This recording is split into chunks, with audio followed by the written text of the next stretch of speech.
네, 오늘 머니스토리는 장동호 전문가와 함께 보험 청구 시 유의해야 할 사항들에 대해서 낱낱이 파헤쳐 보겠습니다. 지금 바로 화면으로 만나보시죠.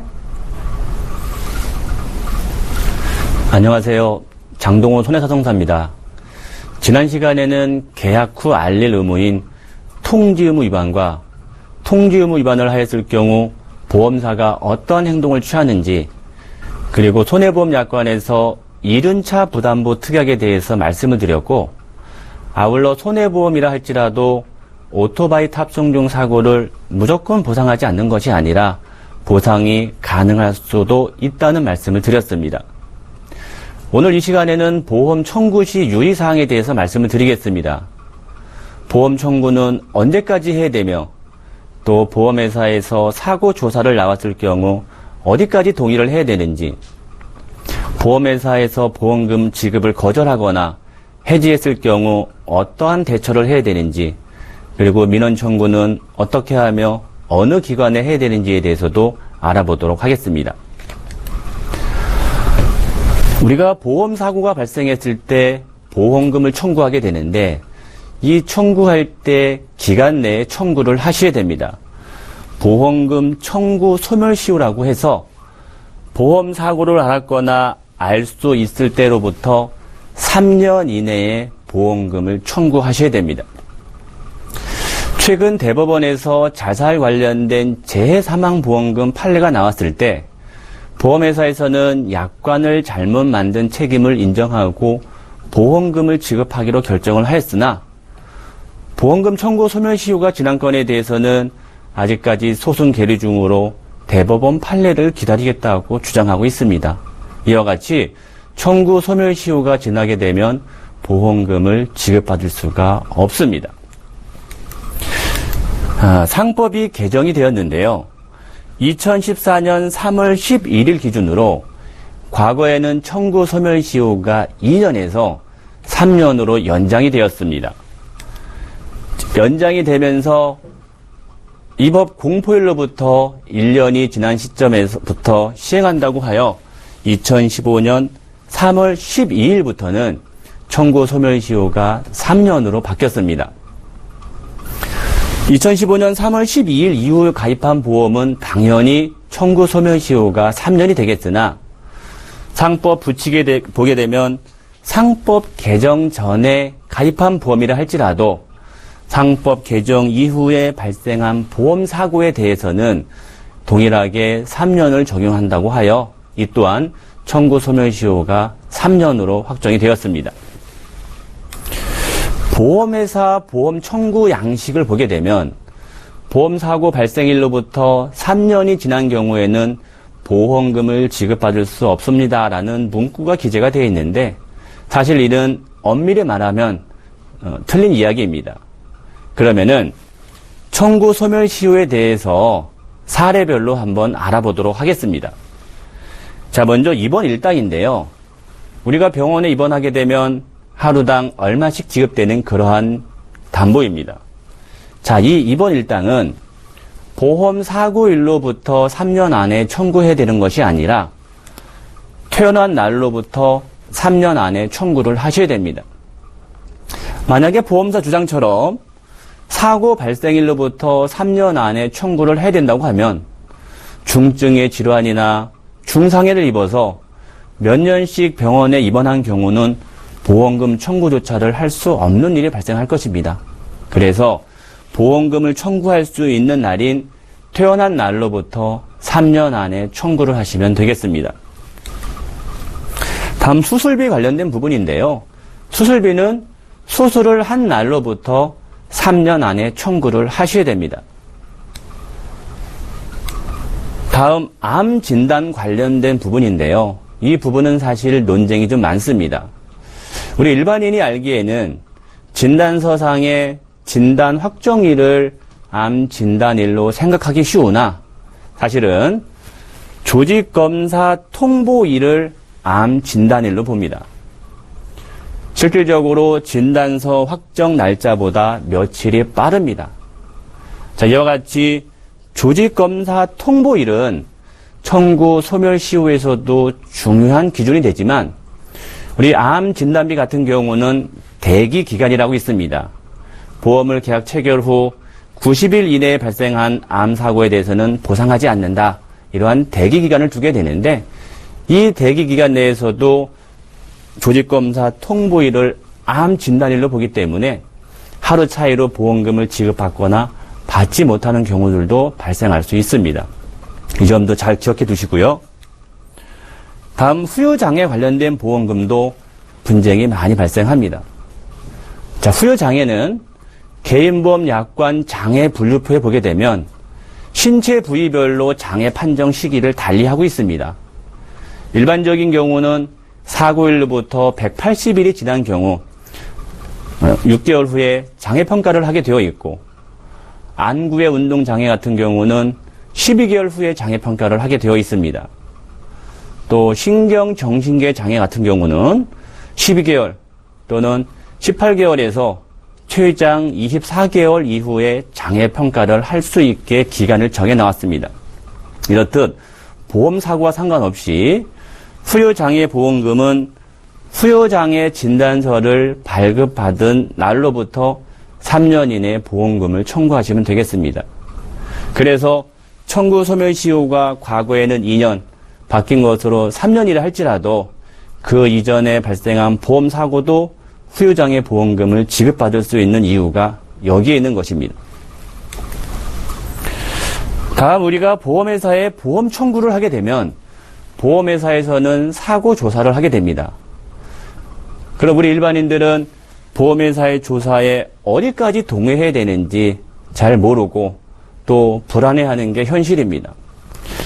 약관에서는 서면에 의한 조사에 동의하게 되어 있습니다.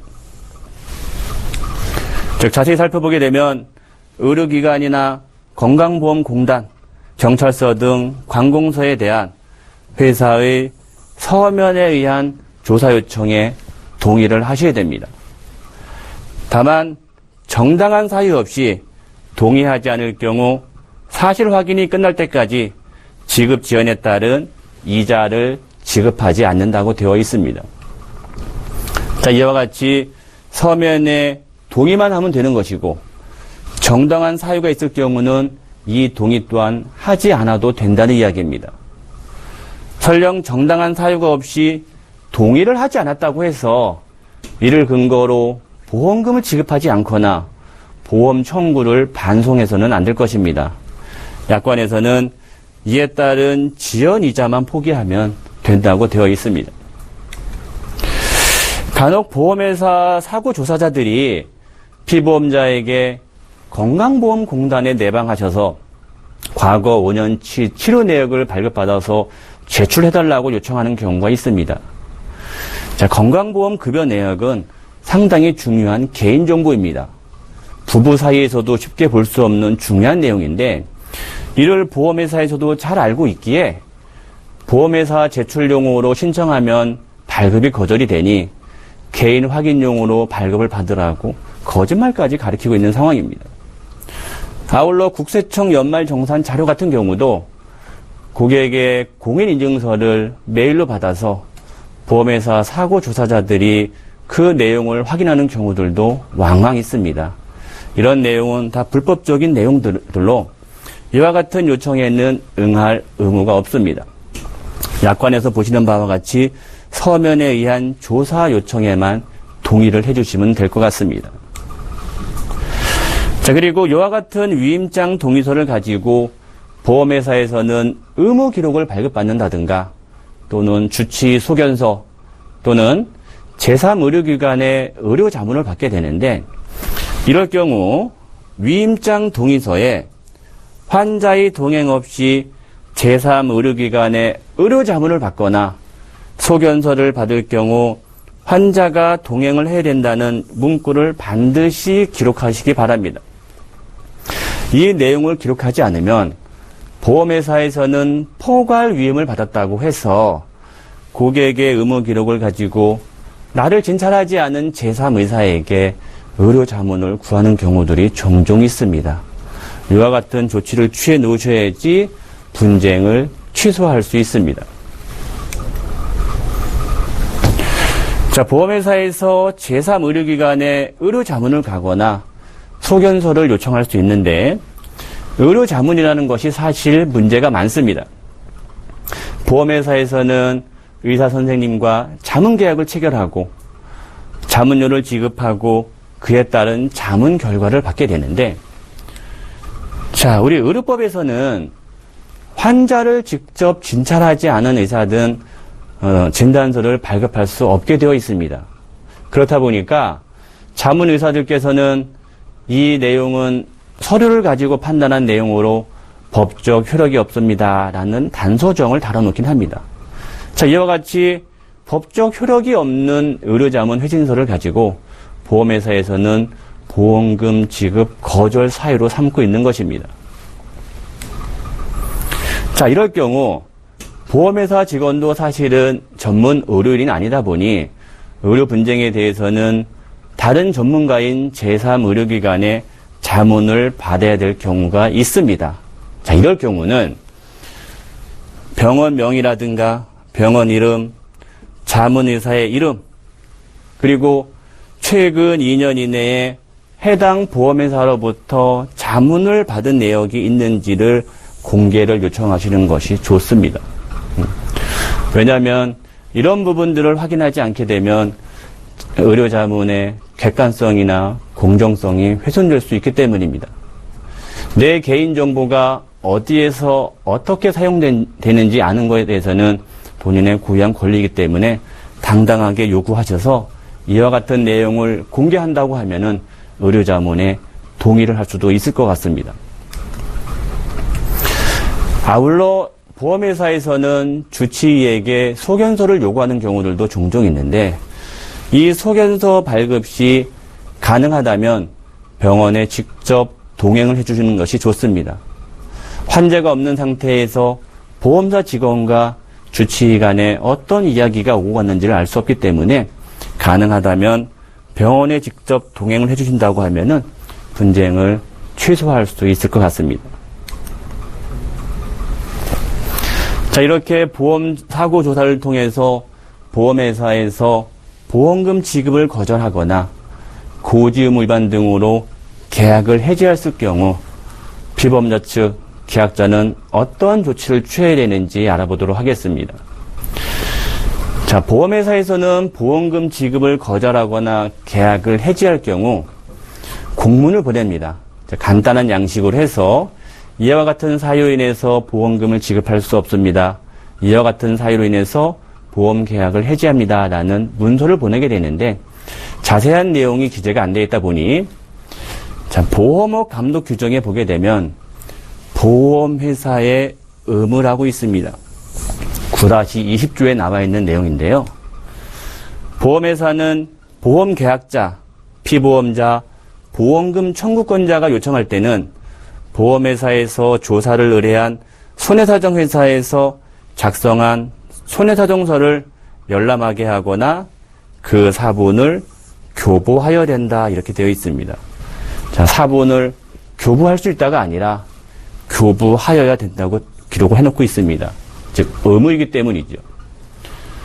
자, 이와 같은 서류 내용을 받아보게 되면 보험회사에서 어떤 근거로 보험금을 지급하지 않거나 삭감했는지, 또는 어떤 내용을 가지고 고지의무 위반을 적용했는지를 쉽게 알 수 있습니다.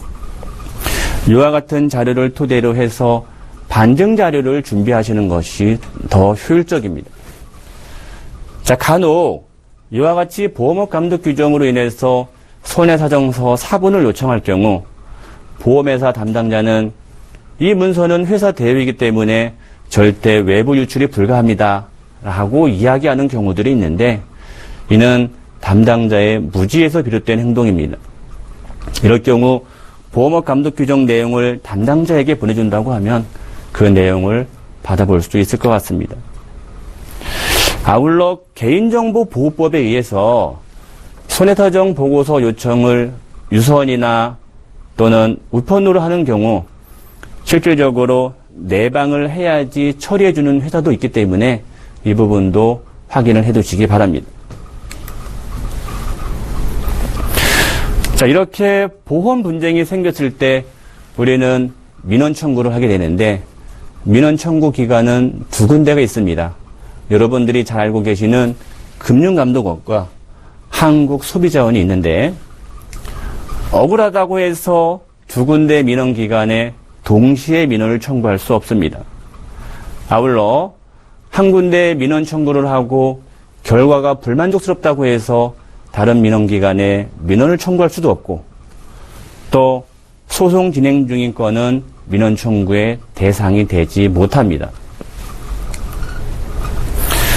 자, 이 민원을 청구하게 되면 보통 90일 정도 시간이 소요됩니다. 시간이 아주 오래 걸리는데 보험금 부지급이나 해지를 당했다고 억울하고 분해서 서류 준비 없이 금감원에 하소연을 하는 민원 청구를 했을 경우는 금감원에서는 우리 원에서는 해결할 수 없으니 소송을 통해서 구제받으십시오라는 이와 같은 회신밖에는 받을 수가 없습니다. 즉 이와 같이 불이익을 당했을 경우 손해사정서 사본을 요청해서 보험회사가 왜 암 진단비를 상피 내암으로 지급하거나 또는 진단 코드가 바뀌었는지 의료 자문은 어느 병원에서 받아서 코드가 바뀌었는지 등을 자세히 알 수 있고 또 고지 의무 위반 같은 경우 과거 고지를 안 했던 사안이 중요한 사안인지 아닌지를 판단해 볼 자료로 활용할 수 있는 것입니다. 자, 이와 같이 반증 자료를 준비한 후에 민원 청구를 해야지 좋은 결과를 기대할 수 있습니다. 자, 오늘은 보험 청구 시 유의사항에 대해서 말씀드렸는데 오늘 말씀드린 요 내용만 잘 활용하신다면 보험 분쟁을 최소화시킬 수 있고 아울러 보험 청구 전에 담당 설계사나 손해사정사에게 문의하는 것도 좋은 방법일 것입니다. 그럼 다음 시간에 뵙겠습니다.